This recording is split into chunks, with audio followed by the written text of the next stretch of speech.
Acting Attorney General and Senior Fellow at American Cornerstone Institute, Matthew Whitaker. Matthew, we appreciate you coming on here. I thought what was so interesting was the point Jim Jordan was making, that there was, in fact, motive, $8 million, and he shared these secrets that contain national security information in them to this ghostwriter. This ghostwriter then goes and slides those audio recordings into the recycling bin on his computer. Once it's established, Rober Hur is going to investigate this case here. Can you give us some commentary on that?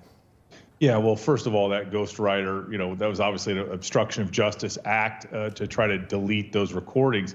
But I thought Jim Jordan did an excellent job of framing that with how much money was made by the current president in order to write his book, and why he kept those documents in order to tell his story, so he didn't have to do it from memory. But I thought people like Andy Biggs, and Kelly Armstrong and some others did an also compelling job of asking really, really demanding questions. And it was very clear from the special counsel there was no exoneration for Joe Biden. There was just a charging decision that they didn't think they could prove their case beyond a reasonable doubt. There is no doubt that a case was made, that the statute was violated by Joe Biden several times. The special counsel just didn't think he could prove it in front of a jury.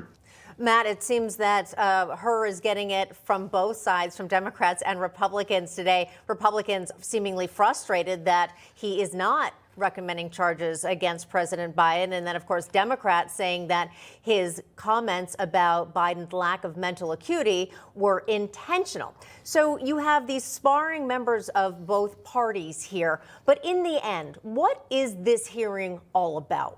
Does anything happen next? Are there any legal ramifications? Or is today just theater? Today is political theater, as most things, unfortunately, are on Capitol Hill. I think both sides are trying to score political points to frame this issue. On the one side, Republicans are saying this is a two-tier system of justice. And I've been on this show many times pointing out several examples of that. On the other hand, the Democrats are using this as a chance to try to, hit Donald Trump and to suggest that somehow, he's more culpable. But I think Rob Hur, if you watch him and you watch how he's doing this, he's unflappable. There's a couple times where things have gotten under his skin, but he didn't, respond emotionally.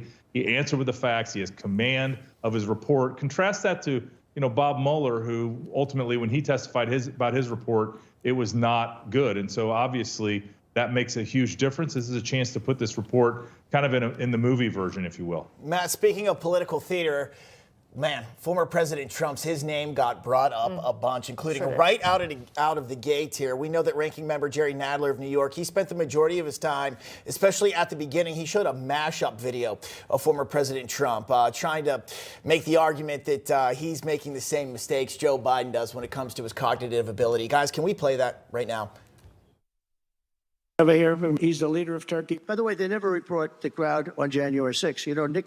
Nikki Haley is in charge of security. 3 years later, how about that? Did you actually have a one-on-one with Comey then? Not much, not even that I remember. I don't like mosquitoes. We have languages coming into our country. We have nobody that even speaks those languages. They're truly foreign languages. Nobody speaks them. Saudi Arabia and Russia will repeat your... Oh. I have a really good memory. Your next wife was a woman by the name of Marla Maples? That's right. Do you recall what years you were married to Ms. Maples? It's called like Up Here, and it's called Memory, and it's called other things.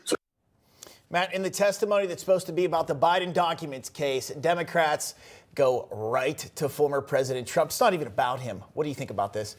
Yeah, Chairman Nadler, of course, is going for the cheap political hit.